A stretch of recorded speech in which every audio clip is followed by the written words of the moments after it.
Hello, everybody, and welcome back to the Trinity League Football Podcast 2019. I am your co-host, Dan Albano with the Orange County Register, and I'm joined once again by my partner, OC Football Insider, Scott Barajas, as we are previewing Week 0 of the football season. 5 of the 6 teams in the Trinity League are opening up their 2019 campaign. The only team not playing is Servite, and they'll come on the following week. Scotty, how are you doing as we're actually talking about games this week and some pretty interesting out-of-state matchups, a great season opener in the southern section? How are you doing as we're talking about real live games? Dan, I'm excited and I'm glad that it's finally here because I know that we looked at this preseason schedule and I think this is the first time that we've seen a preseason schedule for all these teams that almost every game is going to be a pretty good game before we head into league. So it's here, 3 days away, ready to go. Exactly. Maybe we should not even call the podcast Week 0, Scotty. Maybe we should just call it Mater Dei-Centennial Week. What do you think about that? Is that maybe we just call it that as the title? That's the headline game of the week. So, and I know I'm pretty sure we'll probably start off with that one, and that's the one that that everybody's kind of talking about. So, you could say that.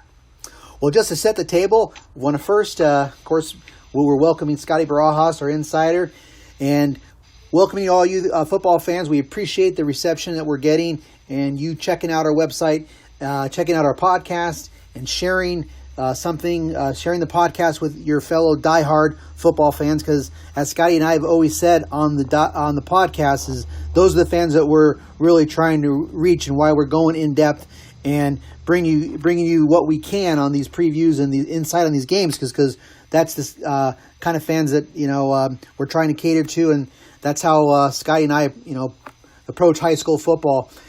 So thanks a lot. And then to set the table, we're going to check in on a couple teams from previous week about their scrimmage and a couple of notes. Not everybody's scrimmage, but there's some news and notes on some scrimmages that happened. And then we're also going to preview, like we said, those 5 games coming up. 4 of them are played on this Friday, August 23rd. There'll be 4 games, and then there'll be 1 game on Saturday. That's another really good game, which we'll be getting into. St. John Bosco playing host to DeMatha. That is on Saturday, August 24th. So that's where we're at, Scotty. So before as we move toward those previews, I know one scrimmage that you attended last week was the Los Alamitos was at Mater Dei in a scrimmage. Obviously, pretty interesting pairing. 2 teams ranked in Orange County top 10. And from all reports, Mater Dei looked pretty good. Bryce Young threw 2 touchdown passes apiece to, I believe it was Kyron Ware-Hudson, and it was also Cody Epps. Los Al struggled. I think it was line of scrimmage was pretty much a very big deciding factor. They couldn't match up with Mater Dei on either side, offense or defensive lines. They did get a pick 6, apparently, from safety John Newman on Bryce Young. Maybe you can fill us in on that. John Newman is also an outstanding baseball player and a good safety at Los Alamitos. But, Scotty, what kind of takeaways did you have from the Mater Dei Los Al scrimmage? Dan, Mater Dei's, when they do their scrimmages, they're unlike a lot of the other teams where they actually play a lot of, almost like pretty much of a whole game. They pick, I guess you'd call it a controlled scrimmage. They each ran 10 plays with their 1, 2s, and 3s, and then a goal line series, and then a special team segment with their 1 and 2s, and then they played the 15-minute running clock game situation. And as you mentioned, in that 15-minute situation, Mater Dei dominated that portion of the scrimmage, 28-0. I mean, Los Al quarterback McConnell had a hard time getting any pass off. He faced constant pressure, and there was actually a couple of plays where I think Coach Fenton went crazy because a couple of the Mater Dei guys drilled the quarterback unintentionally, but it's just how fast they were getting back there.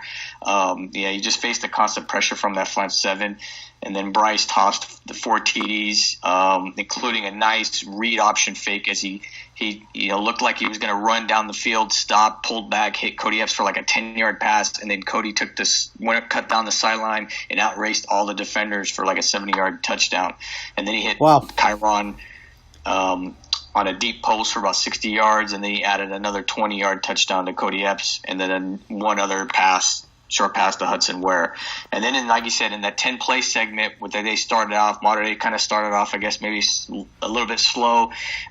Bryce did hit Christian Dixon on a 75-yard streaking, fading touchdown. But then later in that same series, that's what he threw, which most likely would have been that pick six.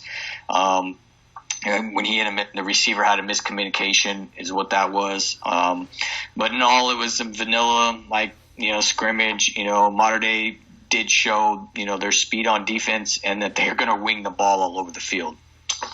Yeah, exactly. I think that is definitely going to be the case. You and I have talked a little bit about, hey, does Mater Dei going to use a tight end this year? No, they're not. Another sign that they're going to be wide receivers all over the place. Scotty, in following up with your report from the scrimmage, I think, we could share one of the little bit debates that we've had, in our off-season talk, and is, what a great season we're both expecting great seasons from Cody Epps. And, you've probably been higher on Cody than I have. I think he's going to be outstanding. And of course I want to see more from Cody and see how he develops. But this report that you give and what you shared is just more confirmation of the things that you've been saying about Cody Epps since the Edison tournament in July and the Los Al tournament in the spring. I mean, you've been high on Cody, and it seems like you continue to be right. Yeah, he's like last year, I guess, I don't know if you want to say he fell on bad luck, but it was like one thing after another. He got an injury. He had that first passing league tournament with Bryce Young. Then when Bryce is up in Fontana, and he didn't drop a ball all day long. He caught every ball. Then he gets hurt, and he goes down. He has a hamstring or a knee. He doesn't get on track. He tries to come back early, doesn't come back, gets hurt again right before the season starts, gets healthy towards the end of the season. He's playing hurt, getting it. Then he has that freak accident against Jay Serra where he's in warm-ups and he's running routes and he accidentally knocks knees or steps on one of the coach's feet, and he's out, and he never came back and he never returned, and he was basically hurt for the rest of the year, and he all through spring, and then he finally got his clearance, and he's been working hard, and he's been showing what his ability has finally been. So we'll see coming this Friday if that's what he's going to be putting up.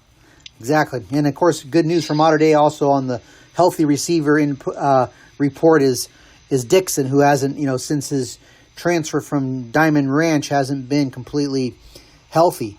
And he's got a USC offer, and that's an anticipated player. So seeming like he's in the mix. So let's move on to another observation from last week is St. John Bosco also had a scrimmage last week against Paramount, their nearby neighbor.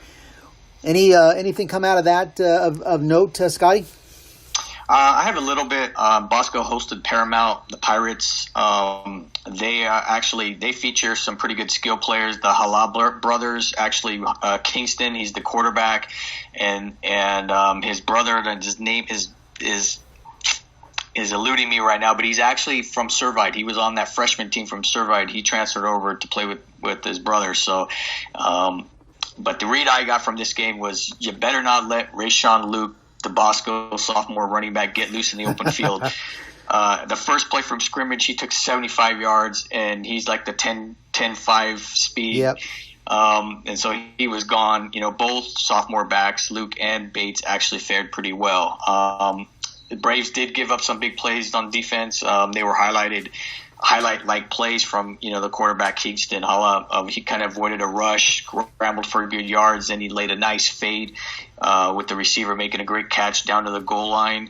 The most important thing that they want, I think, Bosco, was to get reps. And from what I know, they got everybody got in and got out and got healthy, and they did that. Yes, and we talked about that sophomore those sophomore running backs in our preview. And then another scrimmage that went down last week was Jay Sarah, which is they've been doing traditionally they've been playing Norco. Their ties with Coach Harlow.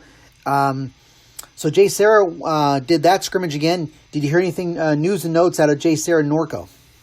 Yeah, I went to this one, so I did make it up to this one. They played it mostly in a game-like situation. They did some special team segments, but this one was either 21-21 or 14-14 in the game portion, and I say that because there was penalties on both teams, and then the next thing was a touchdown, but then they just brought the game, and started a whole new series on the other side of the field. So it was hard to kind of gauge, but the last play of the game, Jay Sarah scored on a 75-yard post from General Booty to Kenyon Burnett, which that was really the Lions' only highlight passing of the night. And they struggled again to show consistency in the limiting passing attempts. They really didn't, throw a whole lot, but when they did, they didn't connect a whole lot either. The Lions' other score came on a 70-yard run by Sammy Green. He kind of took it off tackle, went down the sideline. Showed his speed. Yeah. The Norco defensive front kind of was small, so you could see Jay Sarah was beginning to wear down Norco as they were, getting bigger chunks of yardage on their carries. And then that was a tandem of Chris Street and Sammy Green. Defensively, Jay Sarah, they looked a little shaky as they kind of gave up 3 consecutive long passes on the same corner to open up the scrimmage. That's how the scrimmage started. They went deep 3 times. And I think they gave up a little bit more, completions throughout the scrimmage. So it's, it was a scrimmage, there was, Jay Sarah actually did contain their run, they did stop their runs, but I think Jay Sarah, they were missing a couple of few guys that were sitting out this scrimmage. And hopefully they'll be okay. One of their linemen did go down with a knee injury, so hopefully I have to check on that to see if that's okay, if he's okay. Wasn't sure which one he was. They were wearing, a lot of the guys were wearing different numbers or no numbers, so it's kind of hard to make. But that's kind of what Norco. This is the, I think, 3rd year in a row they scrimmaged them, and this was like the first year that Norco actually kind of stayed with Jay Sarah. So make it what he will, but I think, like we said, it's Jay Sarah is going to run and play action you, and that's and if a sleeping DB is sleeping, you're going to get that home run hit like they hit Burnett with in the scrimmage. So yeah, maybe Norco is doing a little bit better with the return of Shane Illingsworth, and they're actually, Inland Empire, they might arguably be the 3rd best team, besides Centennial and Upland, probably 1, 2. Then next might be Norco, or if you take maybe Rancho Cucamonga, Rancho Verde, they could be the 3rd team out there. If you saw the CIF rankings today, Norco is 9. Okay. So they came out today for Division 1/2, and they have Norco at 9. So, and Servite at 10. And was Upland, I forget, was Upland in there? They were, I do not think so. They were not. Okay, so some filling then. Yeah, Sierra Canyons, it was Calabasas, Jay Sarah, Mission Viejo. It was pretty much, the same, but I think Norco was in place of Upland is who they probably, I think, had in there. Okay. And I can add one report that relates to this week from a scrimmage. I checked in with Mission Viejo coach Chad Johnson about their scrimmage, which was pretty interesting, which sets up for this week and the next game we're going to talk about, and that was against Centennial Corona. So Mission Viejo kept out their fine rising junior quarterback Peter Castelli for just precautionary reasons. Mission Viejo started a freshman quarterback. Coach Johnson said they got off to a slow start because of that, but then picked up some momentum, and he felt pretty good about it. And the one thing, of course, he said, he talked about number 90, defensive end, Centennial Corona, one of the best players he's seen, and that, of course, is Corey Foreman.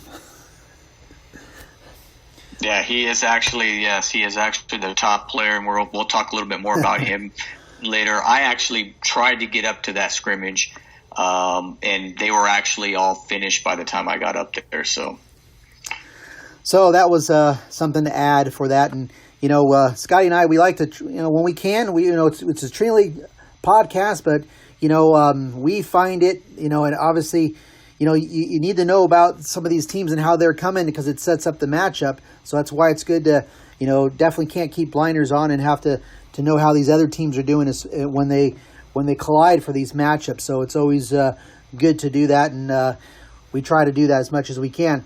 So, Scotty, let's go to the big game of the week coming up this Friday. It's August 23rd, Week 0 opener. Mater Dei playing host to Centennial Corona. They're, very good rivalry in this series. It's going to be at Santa Ana Stadium, Santa Ana Bowl, 7:30. And I look at this game, Scotty, I think this is a huge game and a huge opportunity for Centennial Corona. I think it's definitely more at stake for them, where if they could win this game, that would help them tremendously.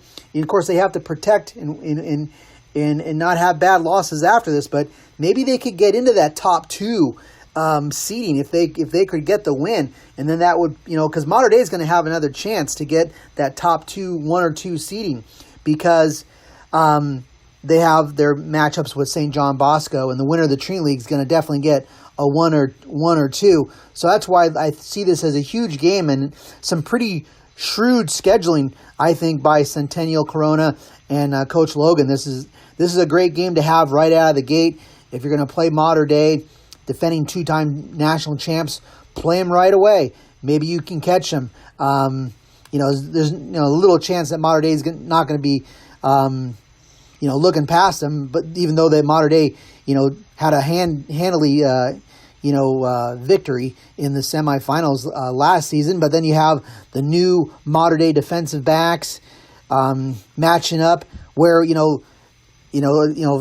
taking the spots of guys that really tortured Centennial Corona last year. Last year in the Division I semifinals, it was Elias Ricks with 3 interceptions. That was huge. That was huge in that game. Well, Elias Ricks is now at IMG, and there are new rising defensive backs at Mater Dei, but they still aren't Elias Ricks. So I think there's a lot of opportunity for Centennial in this game. But how do you see this thing, Scotty? Basically, to start off with the scheduling of this game, it was basically the interesting aspect of this is that it came down to because neither team, Mater Dei nor Corona, were having trouble finding opponents. So they basically reached out and before the other national games had been finalized, and they said, we both have a week 1, let's take it, and there we go. And that's how this one basically came about. As we know, with the storyline it was last year, there was 4 pick sixes. The other one was with Josh Hunter, and it just kind of put them in that hole. But the one key other note of that was that they actually contained that Mater Dei offense because they only limited them to 21 points. But this year it's a whole new year. It's a whole new, starting group.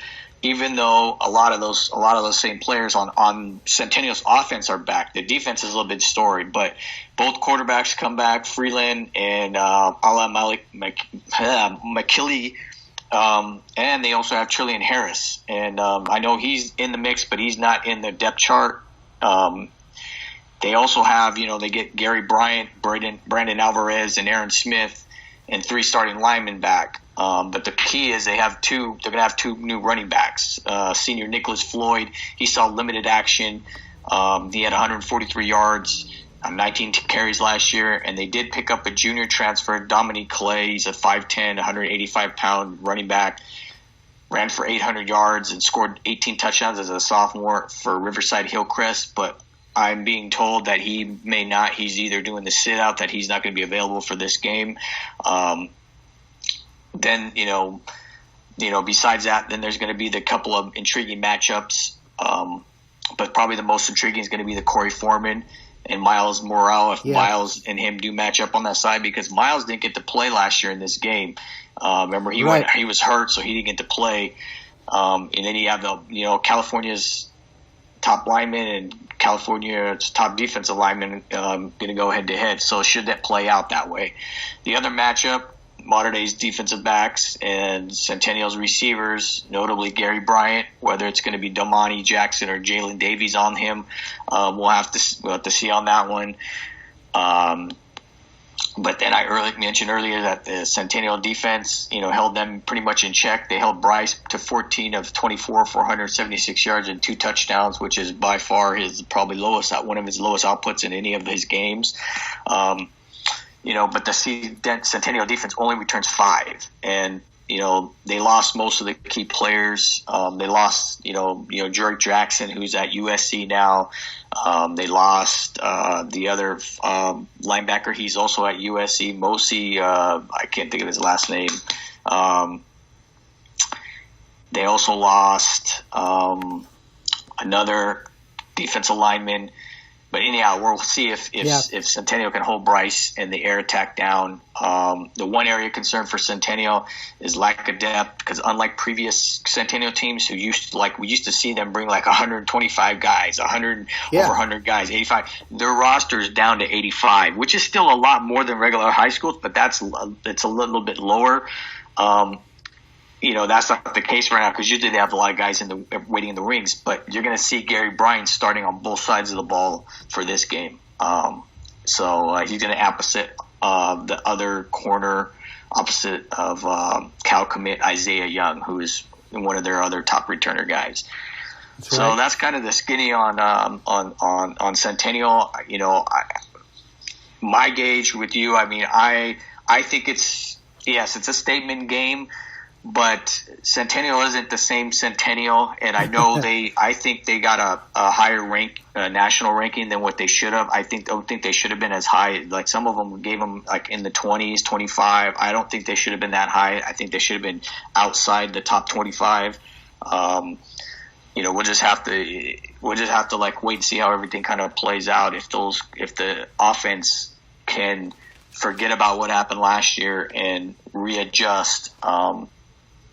And then, and see if that defense can do something similar to that. If not, then it's going to be another, one-sided game.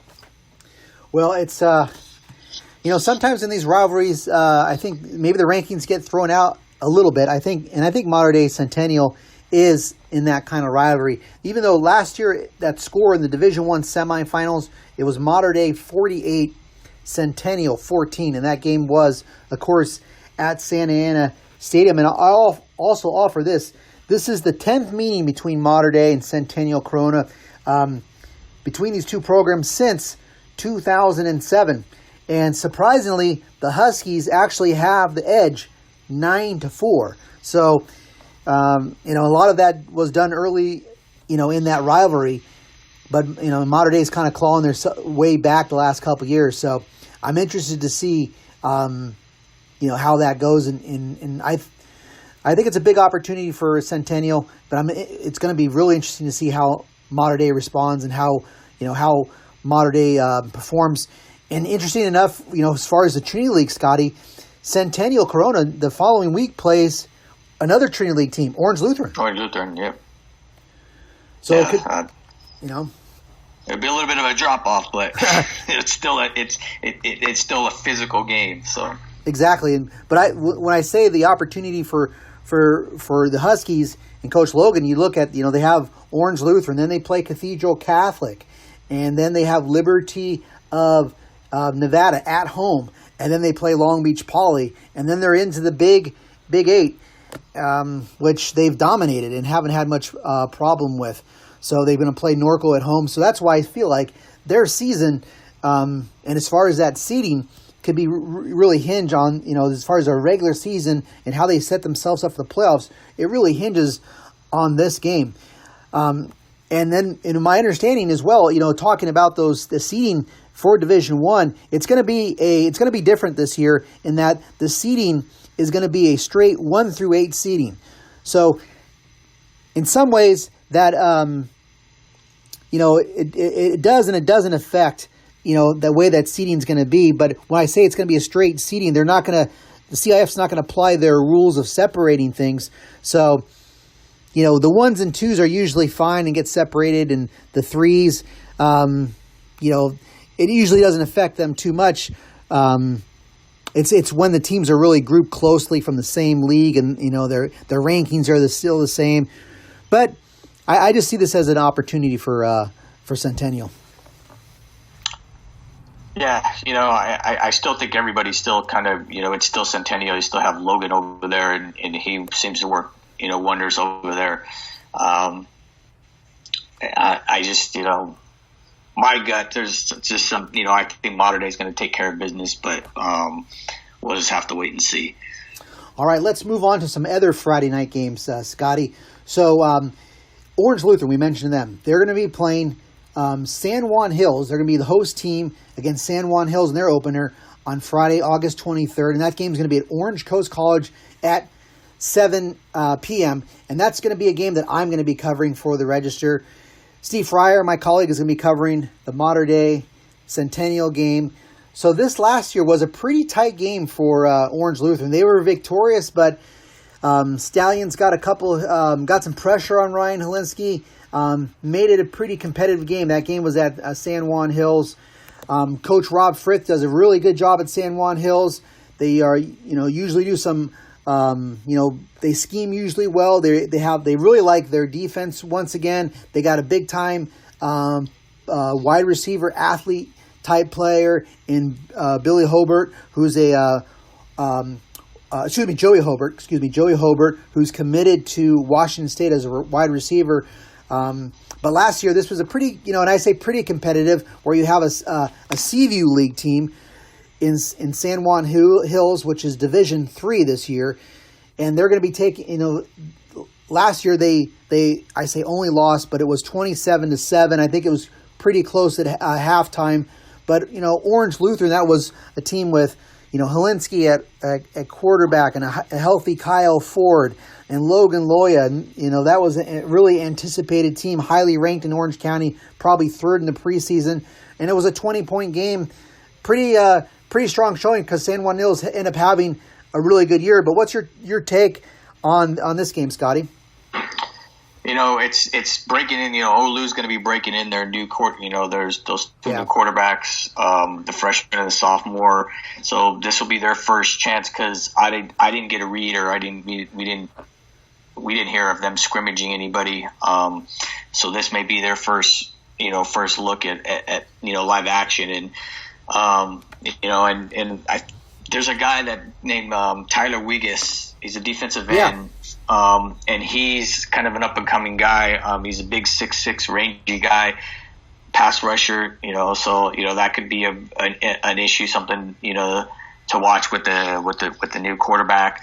Like you had said, that it was only 27-7, and they hung in. I remember us going through this podcast the week after, and we were so shocked and surprised at how close that game was. There's no Helinski this time, so there's no Loya this time. So Hobart is a great athlete. I really like this kid as one of the I had him as like my number 2 receiver.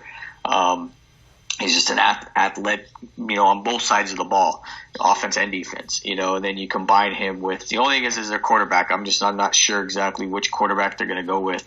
I think there's a kid named Hudson Jones that played a little bit last year. If he's going to be the guy. So, but, like you said, San Juan Hills, they're always coached really well. They do well for their leagues, and they played Olu tough. So, I'm expecting the same thing as it was last year, even though the names aren't as big as they were last year. Yeah, we'll be interested to see also what, Orange Lutheran coach J.P. Presley talked a lot in the offseason about his team having grit. They have all these, like we talked about in our previews, they have the running back, linebacker combination. They have big linemen, inexperience at the quarterback. What do they have on skill on the outside and speed playmakers? So I could see this game getting pretty physical, and Orange Lutheran really trying to impose their will. And I was actually misspoken. It was San Juan Hills this year is Division IV, so coming off an 8-4 year. But I think this is a key opener for Orange Lutheran to establish that grit. And when you play Centennial the following week, this is a game that you want to get. Maybe have more of a resounding victory than last year, because the schedule is going to be pretty interesting. Where after this, Orange Lutheran plays Centennial, like we said. That's going to be a tough one on the road. And then they come back with Edison and then Narbonne and Vista Murrieta. So this is definitely a good opener. And it'll be interesting, too. You got the private public. And my guess is that we might not – this is, second year in a row. This might be the end of this kind of rivalry. I'll be interested to ask some of the coaches if this is something that's going to extend, continue. So this is the second year for Coach Frith, and he'll have more of a say going forward on the schedule. So that should be an interesting game. And I'm interested to bring back to the Trinity League football podcast next week, my observations early season on the Lancers.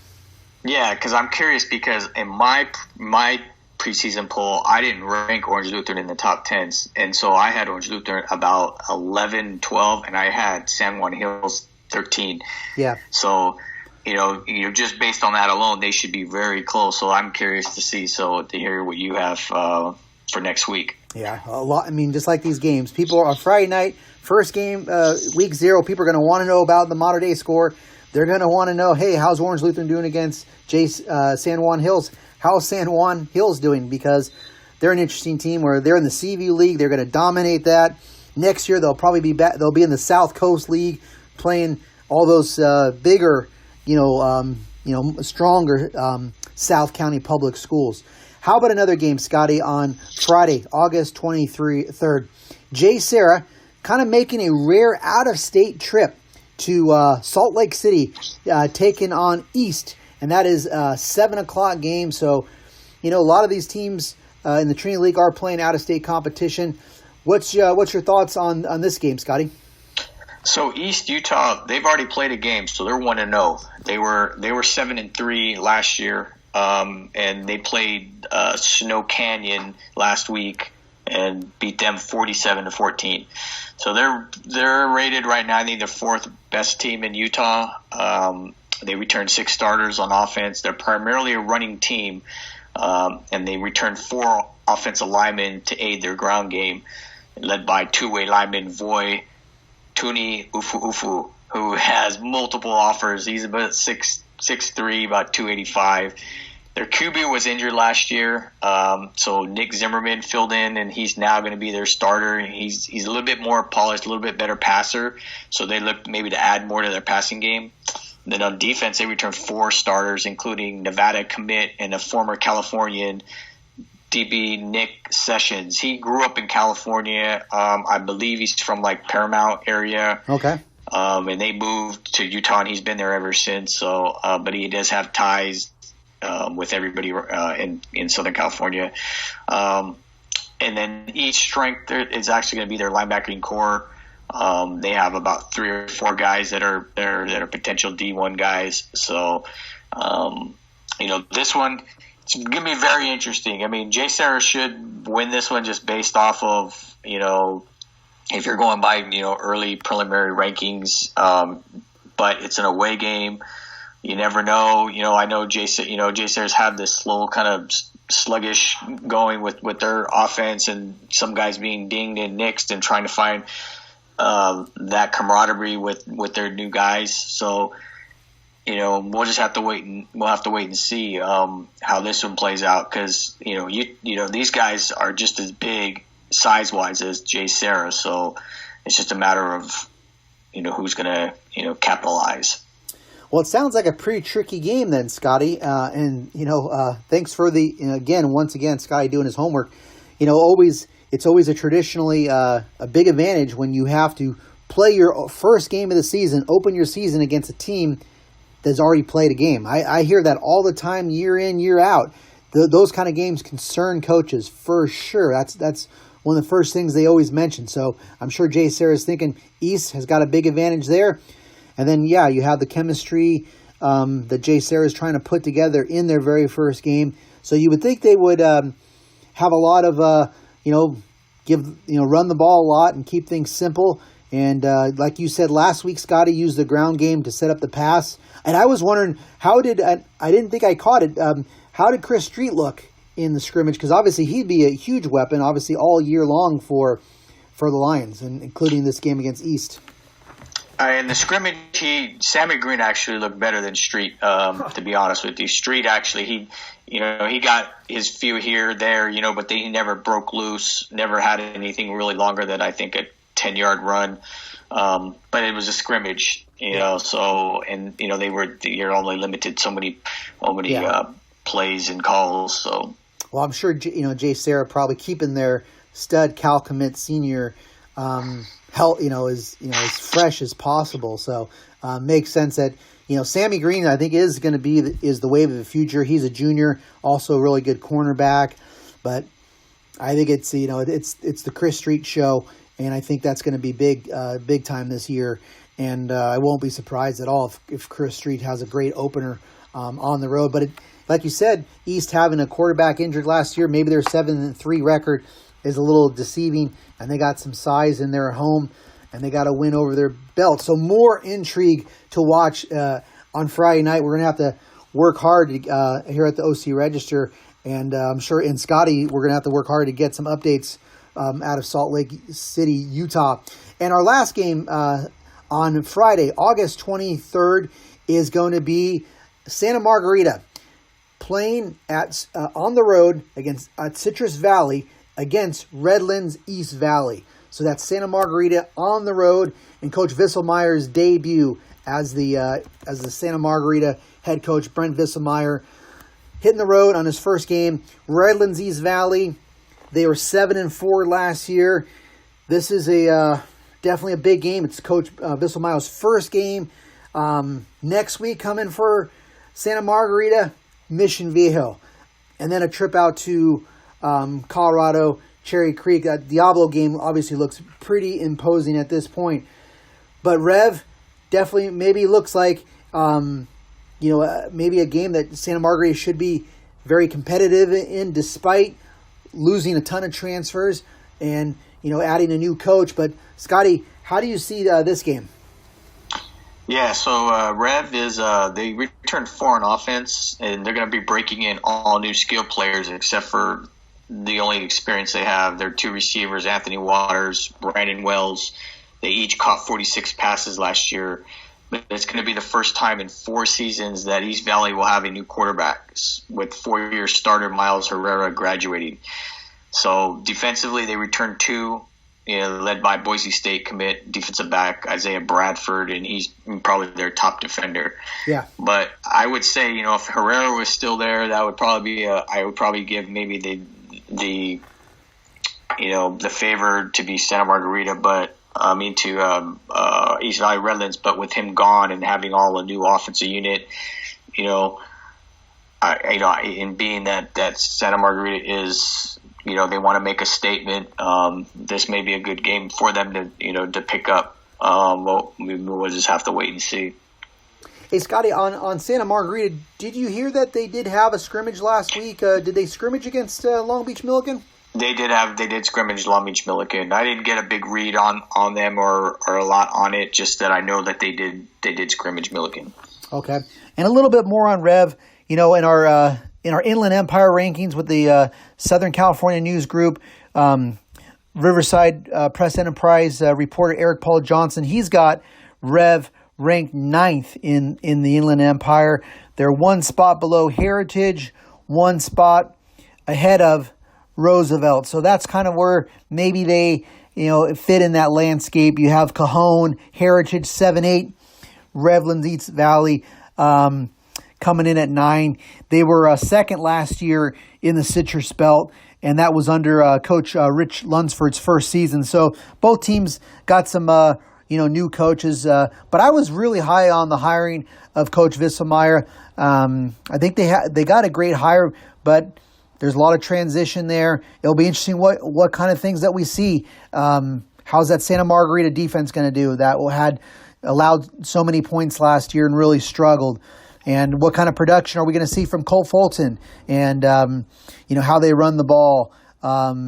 So what do you think? I mean, it's like you said, Scotty, with a new coach, in maybe not hearing much about the scrimmage, not hearing much about the passing league, don't you feel like Santa Margarita is a little bit of a mystery team right now, and it will start to be unveiled a little bit on Friday? Yeah, I feel that same way. I've watched, I saw one of Camus's, Camp Chronicles. Yeah. I guess his latest one was on Santa Margarita, and how they all kept saying that they are all, the difference between last year to this year is everybody has bonded together. There's more. There's no cliques. There's no, the coaching staff. They retained, I guess, he retained all the assistants. Just the head coaches knew, is from what I gather. And so, he's made everybody feel as one, as a family. He said last year it didn't feel that way. Everybody was kind of fractured and segmented. So losing does, do that to you. But he's being able to tie everybody in, and that seems to be sometimes, those teams actually go a lot further because, you have each other's backs, and it just makes it for a fun football. And that's kind of what I gathered. I think they, in their minds, they have nowhere, where to go but up, So I think that's basically how I see Santa Margarita. And like you said, it'll unfold, and, they'll have their identity and how they, are perceived, and what Vismaya is bringing to their program. Right. And one guy I'll spotlight as far as that identity that I'm kind of expecting. I think Nick Barcelos is going to be their number one back. I think he's going to be the guy to watch. I put him in my running backs, top running backs in Orange County, in the top 10 running backs. And I think they're going to really feed him. And I'm interested to see what kind of game he has against Redlands East Valley. And then you think back about, like you said, the struggles that they're trying to overcome. Santa Margarita ended last season on a 6-game losing streak. They obviously, as we mentioned, they went 0-5 in the Trinity League, and they also lost their last non-league game against Orem, Utah, which was, one of those heartbreakers that they lost. They had a couple of those really tough losses last year. So the last time the Eagles tasted victory was September 7th. So of 2018, and that was a victory at home against Mayfair. So on the field, this is it's been a while for Santa Margarita, and I think they're going to want to try to get that new regime, a victory as soon as possible. And again, another intriguing game to watch here in week 0 and see that score come in from out in Citrus Valley, 7:00. So, Scotty, our last game of week 0 to preview is another outstanding game. Saturday, August 24th, DeMatha, traditional power out of Maryland. I think they're ranked 3rd in the state of Maryland right now in preseason, taking on St. John Bosco, the host Braves. That's a 6:00 kickoff at St. John Bosco's, newly refurbished stadium, which is going to be hosting a lot of big games this year, including they're going to be hosting the big tilt with Mater Dei. So St. John Bosco getting a home game here. DeMatha is coming off an 8-3 season. They're part of the Washington Catholic Capital League, which is a very strong league, and this is kind of an East Coast. All of Bosco's teams are in the non-league. They're all out-of-state games, but the way they out-of-state opponents. But the way the Bosco Braves start the year, they play this DeMatha of Maryland, and then the next week they're home again on a Friday against Don Bosco Prep, which is coming off a pretty tough year by its standards, 6-5. So this is a huge game, and arguably, Scotty, as much as we were talking about that Mater Dei-Centennial game, that's a big game. This could be the toughest team that St. John Bosco plays in the non-league season. It could be this Saturday night game against DeMatha. You're absolutely right. DeMatha, it's normally a perennial powerhouse out in the East Coast. They were a Hail Mary stop away from winning their 5th championship in 6 years. So they lost on a Hail Mary last year, kind of heartbreaking. So they're all trying to regroup from that, to start this season, and they're ranked as high as 8th nationally in some polls and as low as 20th. So, that kind of gives you an idea of where they're, in the various different polls. Their top returner is one of the nation's top running backs, Marshawn Lloyd. He's committed to South Carolina. I've seen him as high as between 1 and 3, or in that range. They have three-star linemen returning, and they got a new transfer quarterback. He's a 2-star guy. I think he has offers from small schools, but I guess he ended up winning the job. Defensively, they're going to be a young squad. Most of their D1 level talent are going to be underclassmen, so they're going to be young, as I said. But leading the way is their 4-star Penn State commit defensive tackle Koza Izzard. So that's kind of the read on the preview on the map. I think Bosco ends up taking this, but it will see how when you play these national games, sometimes things get exposed, or sometimes teams rise up, as we saw when we watched the Mater Dei-IMG game, how certain players rise to certain occasions. And now this will be this one coming out of the gate, and it is by far Bosco's toughest game, I think. Right, that we see on the schedule until they meet up with Mater Dei. Yeah, and that game won't be until October 25th against Mater Dei. So, yeah, this is a big one where, like I said, I think this is tougher than Don Bosco Prep that's coming. Then the Braves head out to Bishop Gorman, Las Vegas, take on Liberty of Henderson.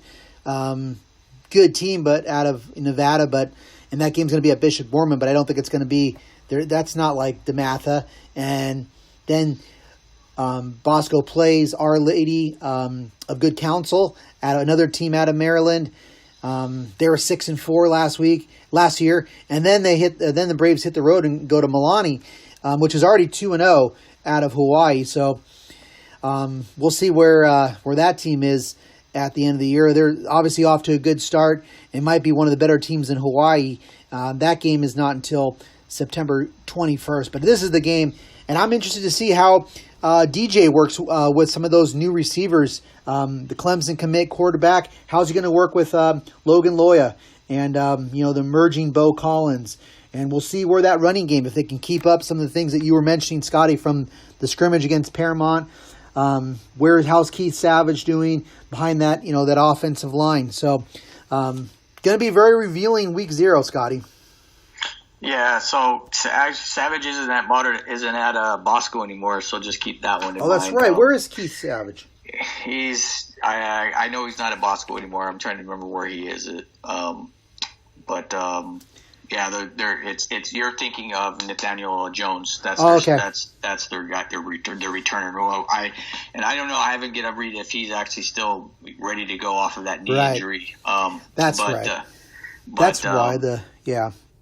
That's why those sophomores are so important, because these questions at running back, where you have Jones coming off the injury and some new guys in the mix. Right. And your points are right on spot about all those guys that we had talked about, DJ and his receivers, and getting that actual first game in and then as far as like their defense with the new linebackers they have, having to go up against this Marshawn Lloyd, who's I actually got to correct, he's rated, he's not the 1 through 3, he's probably like about 5 or 6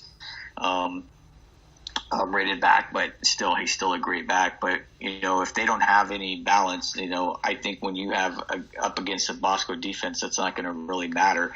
A lot of the times, you got to have a balanced attack in order to be good against these teams like Bosco. Yeah, so I'll be looking at, and I'm sorry I got that Keith Savage wrong, but I think I'll be watching to see how well Bosco runs the ball, and then also that revamped St. John Bosco secondary, and see if Don Bosco is able to get anything going in the air, because we know that's been a little bit of a concern. The beat on Bosco, maybe on defense at the maybe in the springtime, or at least at the Edison tournament, was maybe that Bosco was a little bit vulnerable in the linebacker and the secondary, where we saw Mater Dei with freshman quarterback beat Bosco in the finals of the Edison passing tournament.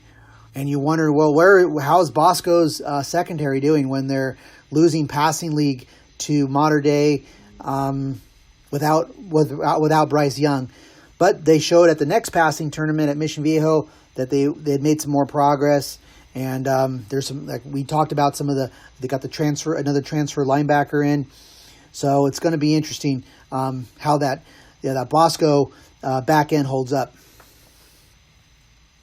Yep, that's exactly what we're gonna see. Yeah, one other keynote to watch as is a lot of the transfer guys that they have if they're eligible, because I remember just seeing a report that a lot of them were going to do a sit-out period. So if they do their sit-out period, and I know a couple of those linebackers were supposed to be in the mix, so we'll have to just wait and see on that one. Yes, we'll have to check that. So the only team in the Trinity League that's not playing this week is Servite. Friars will open the following Friday, August 30th, and they will be at JW North, 7 o'clock kickoff there. And Friars didn't have a scrimmage, right, Scotty? That's what you heard. It's been quiet on the Servite front. Yeah, it was actually, they were supposed to scrimmage Sarah of Gardena, but it was actually canceled. And then I've seen, according to Coach Scott Barajas, that they wanted to stay fresh. So I'm assuming both teams may have been banged up. So, and it gives Servite actually, almost 2 weeks, if they have anybody, injured. So. Yeah, and the Friars, they'll start on that Friday on the road against JW North, who was 5-6 last year, and actually is a Division 10 team. That is a interesting game where they have been much stronger in the past, but like I said, that's a pretty light game as far as all the games that we're talking about.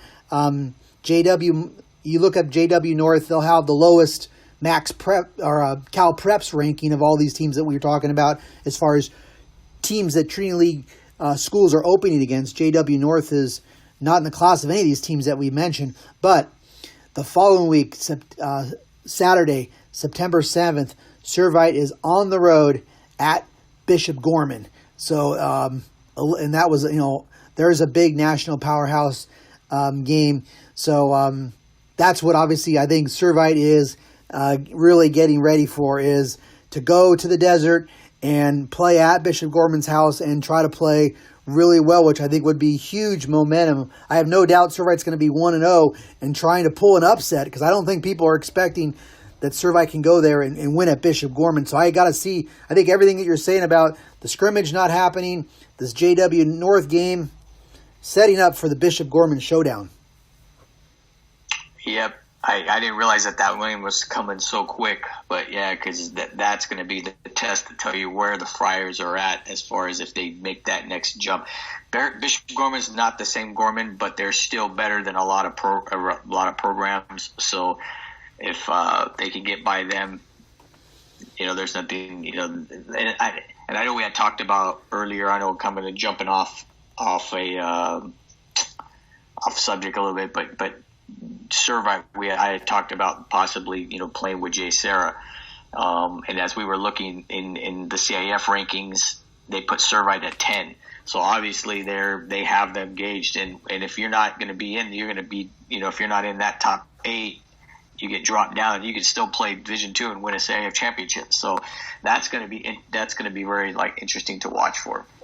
Yeah, exactly. And I think, Bishop Gorman remembers last year when another Trinity League team, came out their way, and it was Mater Dei at Bishop Gorman, and that game was a 42-0, drilling by the Monarchs, who probably could have actually scored 50 points in that game, and that game was a nationally televised game. So, the Gales are going to want to play a lot better this year when they see another Trinity League team. Yeah, exactly. So should be interesting. So, Scotty, I got to believe Friday night you're on the sidelines checking out Mater Dei-Centennial, and I think there's going to be a lot of national focus on that game. Like you said, national rankings for both teams are at stake. SoCal Division I, and I think you're going to have writers coming in from and some media members coming in from different locations to check this game out, and I think you're going to have a great seat for that game. Yep, I'll be on the sidelines, and hopefully I don't get home too late because it's a 7:30 game, and those games always last forever. So, especially if there's, if they're scoring. So, and we'll see. All right, Scotty. Well, I'm anxiously going to be looking forward to what you have to say about that game. And so, Scotty, great talking to you once again. I'm glad we're talking live games, and great job again with these previews. As always, Dan. As always, and I'm looking forward to what you have to say too. So, you got it. Well, for Scott Barajas, I'm Dan Albano, and thanks again for listening to us on the Trinity League Football Podcast.